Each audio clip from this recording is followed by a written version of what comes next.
Nós temos aqui um recadinho inicial da nossa coordenadora e depois eu faço a apresentação oficial da Milena e do Orlando para vocês, ok? Olá, sejam todos muito bem-vindos à segunda edição da MCXP. Tenho certeza que vocês vão amar essa semana, que será incrível. Trouxemos profissionais extremamente qualificados para trocar experiência com vocês. Então aproveitem ao máximo. Nos veremos ainda ao longo dessa semana, mas fica aqui meu recadinho. Sempre que possível, mantenham o distanciamento social e usem máscara. Até mais, beijos! Bom, pessoal, então, oficialmente aqui iniciando o segundo dia na parte matutino da MCXP.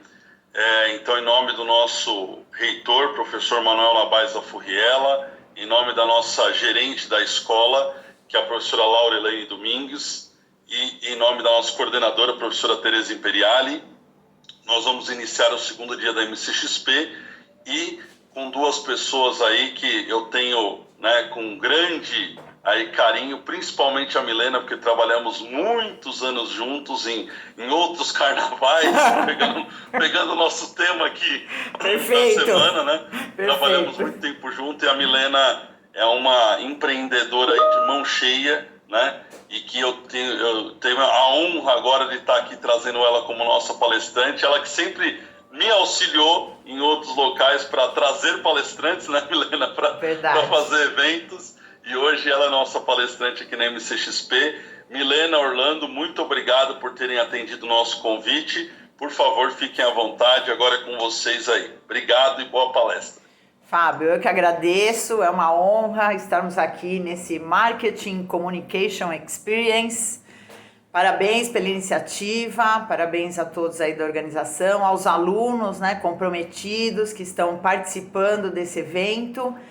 E rapidamente, assim, só para vocês saberem por que eu vou falar do que vou falar, e o Orlando depois fala dele, né? Nós vamos falar um pouquinho aí, o nosso tema é como ser um candidato irresistível, o que é que você pode fazer para passar melhor pelos processos seletivos e ter uma chance maior de conquistar o tão desejado cargo. Eu tenho mais de 30 anos aí de vida profissional, trabalhando sempre na gestão de pessoas, então selecionando, contratando, treinando pessoas para trabalharem basicamente com atendimento ao cliente, mas em diversas áreas, saúde, turismo, enfim, diversos negócios. Professora universitária na área de negócios, principalmente em disciplinas comportamentais, comunicação e organização social, psicologia organizacional, empreendedorismo, sustentabilidade, sou mestre em sustentabilidade e mais recentemente abri a BIBDHO, que é uma empresa, né, de desenvolvimento humano e organizacional que eu abri com o Orlando. O Orlando é um ex-aluno da instituição onde eu e o Fábio trabalhamos junto, lá onde nós nos conhecemos. E o Orlando, um aluno acima da média, e certamente ele, quando veio conversar comigo para que a gente fizesse a abertura desse negócio, ele passou no processo seletivo. Por isso que ele virou meu sócio. E eu costumo brincar, eu falo que eu sou a jovem no corpo da velha e ele é o velho no corpo do jovem. Por isso que a gente se dá bem, tá? Gente, a gente quer trazer uma coisa assim bem leve, são dicas, informações, muita coisa talvez vocês digam, já sei, mas olha, a gente continua vendo nos processos seletivos as pessoas não conseguirem a vaga por detalhes, eu vou dizer a palavra bobos mesmo, detalhes bobos que não pensam, que não treinam, que não se preparam. Orli, com você. Bacana.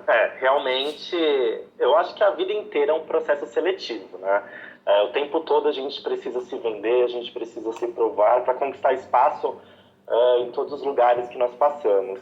É engraçado que quando eu fui conversar com a Milena sobre a abertura da BIB, ela tinha uma ideia muito parecida, né? Foi meio que um complemento, a proposta dela com a minha, e aí as coisas aconteceram. Bom, falando um pouquinho sobre mim, eu venho aí de uma formação de recursos humanos, com especialização em psicologia organizacional, já estou atuando na área tem um bom tempo, E mais recentemente eu tenho me especializado aí em recrutamento e seleção. Então eu tenho visto muitas questões de currículos, de processos seletivos, de entrevistas, e realmente são detalhes bobos que acabam impactando no processo das pessoas de modo que elas não conseguem seguir adiante, né, nos processos, mesmo sendo pessoas boas para a vaga, mesmo sendo pessoas que efetivamente têm o potencial para aquela posição. E às vezes nessa escorregada que acontece por julgar detalhes bobos, né, acabam não conseguindo mostrar efetivamente todo o seu potencial no desenvolvimento do processo. Bom, eu vou compartilhar com vocês a minha tela. Só perguntar para o Fábio. Fábio, nós vamos ter no final alguns instantes para perguntas? Sim, pode abrir no final para as perguntas. Tá bom, então pessoal, pergunta, vocês guardem aí no final a gente abre e vocês mandam aí as perguntas, as dúvidas e a gente vai tirando, tá? Só para a gente poder acelerar aqui o processo e não perder aí o raciocínio. Bora, Oli? Bom, só me confirma, vocês estão vendo minha tela? Sim. Tá aqui já, beleza. Show de bola. Bom, para a gente começar a falar de processo seletivo, né, de como se tornar um candidato irresistível, é importante a gente comentar por quê. Né? Por que candidato irresistível? Como que surgiu essa palestra? Tanto eu como a Milena, no decorrer aí da nossa carreira, nós identificamos um gap muito grande na apresentação pessoal das pessoas, né, no marketing pessoal. E muitos deles efetivamente se sentiam até com grandes dificuldades em conseguir se apresentar para uma entrevista, desenvolver o currículo e mostrar o quanto efetivamente estavam preparados, né, para as posições. E aí, entre colegas, entre pessoas que passaram pelas nossas mentorias, em processos seletivos mesmo que nós participamos, enquanto entrevistadores, né, enquanto recrutadores, nós fomos identificando alguns pontos e criamos a palestra Candidato Irresistível. Mas, para começar, né, o primeiro ponto é currículo. Né? Se os currículos estão sendo ignorados, por quê? A nossa proposta é que eles nunca mais sejam ignorados. Como ter um currículo irresistível, efetivamente? Né? Muitas pessoas se perguntam como que elas conseguem chamar a atenção dos recrutadores através do currículo. E isso é um ponto muito importante, por quê? Eu costumo dizer que o currículo ele é uma foto profissional. Né? Então, o recrutador ele vai olhar para aquele material e ele vai ter uma imagem sobre você. Uma imagem profissional, ou seja, bacana, olha, essa pessoa entende disso, disso e disso, tem informação, enfim, todos os detalhezinhos que a pessoa consegue pegar ali, batendo nesse documento, olhando e efetivamente falando, vou conversar. E aí, como que eu elaboro esse currículo? Então, é muito importante que as pessoas tenham a consciência de que o currículo ele precisa ser objetivo. Tá? Então, o primeiro ponto é nas informações pessoais. Você não pode e não precisa colocar todas aquelas informações que normalmente a gente vê, que é endereço, CPF, data de nascimento, enfim, coisas extras. Nas informações pessoais, você só coloca o seu nome e os dados de contato.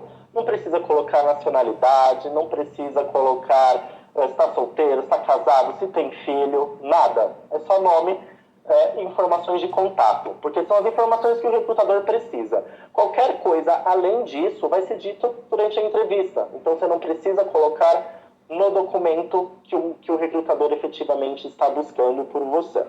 Até porque isso pode gerar alguns empecilhos, né, e chegar ao ponto de, não vou dar continuidade, enfim, por N fatores que podem vir a acontecer, de distância, de idade. Então, para evitar qualquer tipo de preconceitos que possam vir a acontecer na triagem dos currículos, é importante ter essa objetividade. Posso fazer uma parte, Oli? Manda.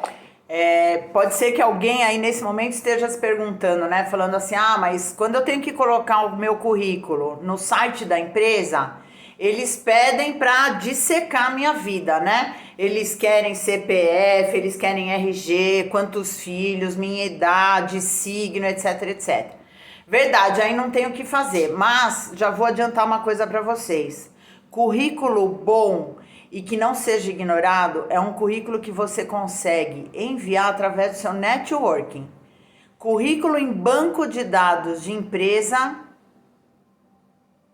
a maioria vai ficar parado lá, gente. Essa é que é a realidade, tá? Exato. De um modo geral, né, Orly? As empresas, Sim. assim, elas vão dar preferência para currículos indicados. Recebe um currículo, então seu amigo trabalha numa empresa, ele vai lá pro chefe dele com o teu currículo em mãos, ou ele pede o e-mail do chefe, fala, meu colega, pode mandar, tem essa vaga, ele é super bom. As empresas dão preferência para isso. Então nós estamos falando para vocês de um currículo que vocês vão enviar, que é um currículo personalizado seu, diretamente para quem pode dar uma vaga para vocês.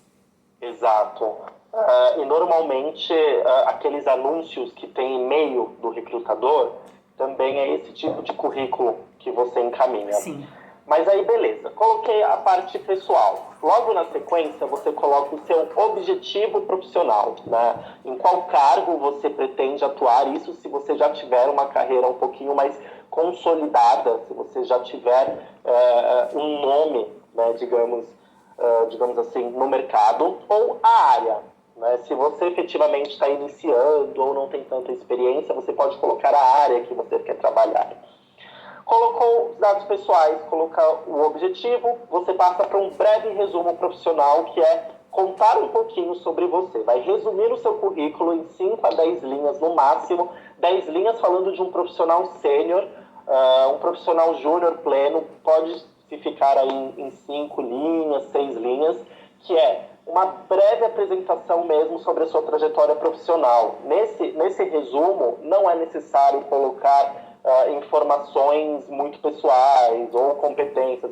Eu sou comunicativo, sou extrovertido. Não, você vai colocar o que você tem experiências, quais foram as suas realizações e efetivamente como que você conseguiu transformar a empresa dentro da sua função. Esse é o objetivo do resumo profissional. E é o primeiro ponto do seu currículo que vai chamar a atenção do recrutador. Ali que ele vai bater o olho, vai ler e vai falar, bacana, vou terminar de ler esse currículo. Orly, deixa eu dar uma parte também. Isso que o Orlando falou, que é o primeiro ponto, né, que o entrevistador vai olhar. Pessoal, o entrevistador, em média, tem uma pesquisa que foi feita, leva em média, no máximo 30 segundos para ler um currículo, que é o tempo dele ler justamente essa parte aí. Se ali você não chamar a atenção dele, ele já nem olha o resto. Então, dica para o que você vai escrever aí. Pensa que você está no momento da entrevista e o entrevistador pergunta para você: por que eu deveria te contratar? Então, esse parágrafo e essas 5, 10 linhas que o Orlando falou, é respondendo a uma pergunta, não no formato de resposta, mas como se você estivesse respondendo, quer dizer, você vai colocar ali elementos que você colocaria na sua resposta que alguém te fizesse. Por que eu deveria te contratar? Ou seja, quais são as suas qualidades, habilidades, competências técnicas, conhecimentos, experiências, né? Aquilo que você sabe fazer e que pode me ajudar. É assim que pensa o entrevistador, tá? O que é que você faz e sabe que pode me ajudar a ganhar mais dinheiro? Exatamente. E aí colocou o resumo profissional, a gente entra efetivamente aí nas demais informações. Logo depois do resumo, você coloca a sua formação acadêmica. A partir do momento que você inicia a sua graduação, você não precisa mais colocar informações de ensino médio, fundamental, que escola você estudou, qualquer coisa do gênero. O seu foco agora vai ser mostrar que você é um profissional de ensino superior. Então, se você está cursando ou já concluiu uma graduação, uma especialização, qualquer coisa do gênero, você vai colocar essas informações. O que é a exceção? Se você fez um curso técnico relevante para a posição, para a área, ou, enfim, o cargo que você está pleiteando. Se não entra nessa questão, você não precisa colocar. É uma informação irrelevante que só vai ocupar espaço dentro dessa sua foto profissional. Depois da sua informação acadêmica, você vai começar a descrever um pouquinho da sua trajetória profissional. E aí, nessa parte, o indicado é que você coloque de 3 a 4 experiências, normalmente as mais recentes ou as mais relevantes para a função. Digo isso porque não existe um único currículo, né? Você molda o currículo de acordo com a área, com o momento, com a posição que você quer ocupar. Principalmente para quem já tem mais experiência, então consegue dar uma modificada bem interessante. Então, as posições mais aderentes, as experiências. E dentro de cada uma dessas experiências, você vai colocar o nome da empresa, o período que você esteve lá dentro e o cargo, tá? E logo na sequência, um breve resumo das atividades que você executava lá dentro. E um breve resumo é literalmente um breve resumo, assim, de 3 a 5 linhas no máximo. E é muito importante que nessa parte vocês se atentem que precisa ter frases e palavras-chave. Pensa que dentro de uma função existem atividades que são padrões, né, que você vai executar em qualquer lugar, dentro de qualquer empresa, porque está relacionado a essa área. Tente sempre destacar essas informações. Por quê? É baseado nesse tipo de informação que o recrutador vai entender se você está ou não dentro do que ele precisa.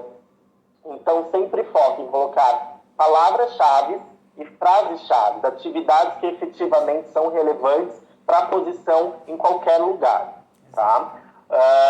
O ideal é que o currículo ele tenha aí uma folha, 2 se for um profissional sênior, mas uma é o ideal, assim, porque mais do que isso fica um currículo cansativo e o recrutador ele não vai efetivamente ler no detalhe, na íntegra. Se você não conseguir chamar a atenção dele ali naquelas primeiras informações, muito dificilmente você vai ser chamado para uma entrevista. Então, nessa parte das experiências, que é a maior parte do seu currículo, onde você vai colocar mais informações, é importante que tenha objetividade e assertividade.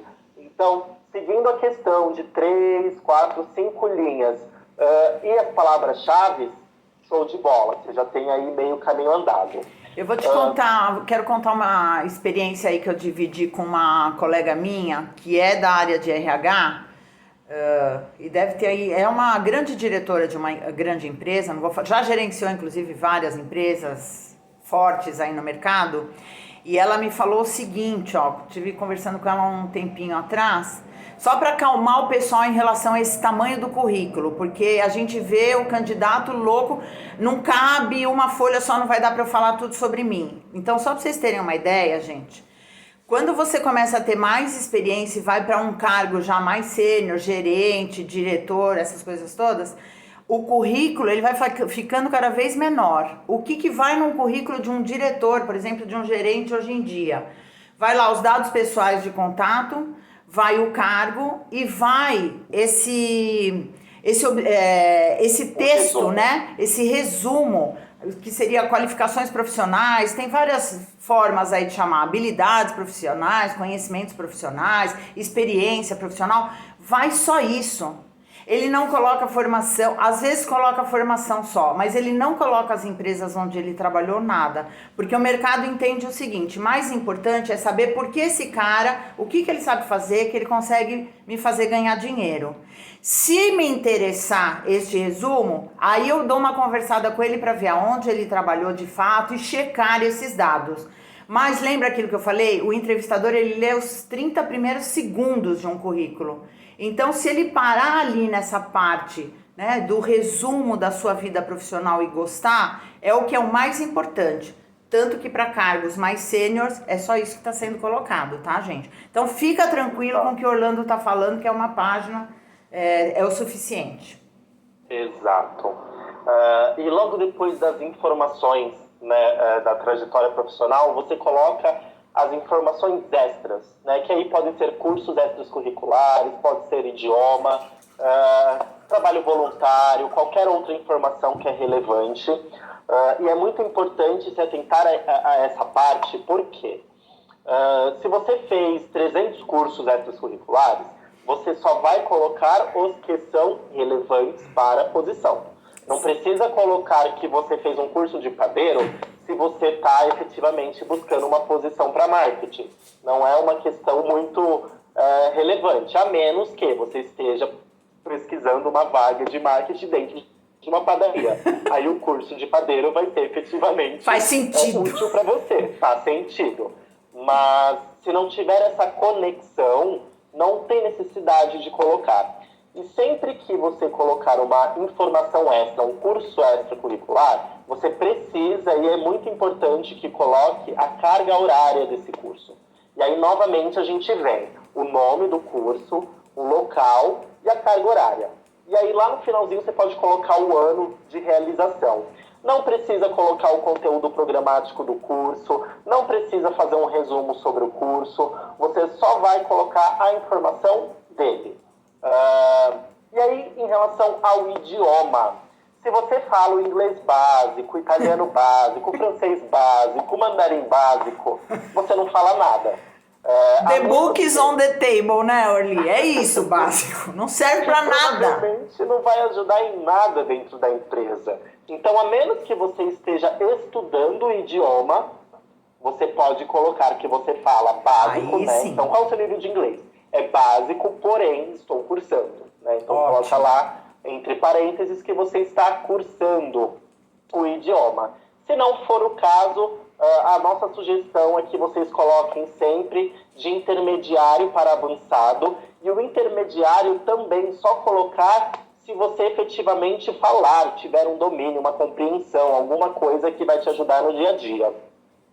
Caso contrário, não faz sentido, só vai ser uma encheção de linguiça. Exato. E na prática, quando o recrutador for conversar contigo, ele não vai ter o que ele precisa. E aí, como que está o seu inglês? Olha, eu entendo mais ou menos, que normalmente é essa a resposta que a gente tem. E na prática não tem nenhuma aplicabilidade, então é importante prestar atenção nesse detalhe. Mas, Oli, é bom a gente comentar. Quando você coloca básico, eu como selecionadora, tô olhando lá o currículo, eu já sei que você está enchendo linguiça.